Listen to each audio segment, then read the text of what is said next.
హే friends, నమస్తే అందరికీ. Janasena party office ఇంతకుముందు నేను వచ్చేటప్పుడు బిల్డింగ్ లేదు, ఇప్పుడు బిల్డింగే కట్టేశారు సారు. నేను రాక సంవత్సరం అయింటుంది. ఏదేమైనా ఆగస్టు 22వ తేదీ అడ్వాన్స్ హ్యాపీ మా మెగాస్టార్ అన్నయ్య గారి బర్త్డే. అలాగే అడ్వాన్స్ హ్యాపీ బర్త్డే అన్నయ్య పవన్ కళ్యాణ్ అన్నయ్య. సెప్టెంబర్ 2వ తేదీ నీ పుట్టినరోజు కోసం 1000 కళ్ళతో ఎదురు చూస్తున్నాము. ఈసారి ఎలాగైనా సరే సెప్టెంబర్ 2వ తేదీ ఒకరోజు 2 రోజుల ముందరనే జనసేన పార్టీ పార్టీ ఆఫీస్కి వచ్చి ఒకరోజు కానీ 2 రోజులు కానీ నిరాహార దీక్ష చేసి నేను కష్టపడి 2 పాటలు కంపోజ్ చేసి మీకోసం రిలీజ్ చేశాను.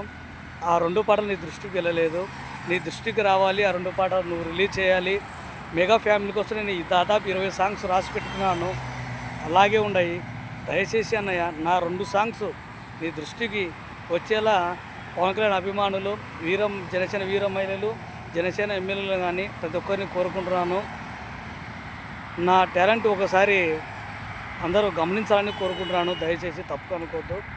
నేను చెప్పే మాటలు ఏ సన్యాసో సాధైతే మీరు నమ్మొచ్చు. నేను మెగా ఫ్యామిలీ కోసం చాలా కష్టపడతాను, ఎన్నో వీడియోస్ అయినా చేయగలను. మెగా ఫ్యామిలీ కోసం 20 సాంగ్స్ రాసి పెట్టుకున్నాను, దయచేసి అర్థం చేసుకోండి. నేను కంపోజ్ చేసిన 2 సాంగ్స్ పవన్ కళ్యాణ్ సార్ దృష్టికి వెళ్ళేలా చేయాలని కోరుకుంటున్నాను. పవన్ కళ్యాణ్ అభిమానులు, మెగాస్టార్ అభిమానులు ప్రతి ఒక్కరికి ఆ 2 పాటలు ఎలా ఉండవో మన నందికొట్టు నియోజకవర్గం లోకల్లోకి చాలా మంది తెలుసు.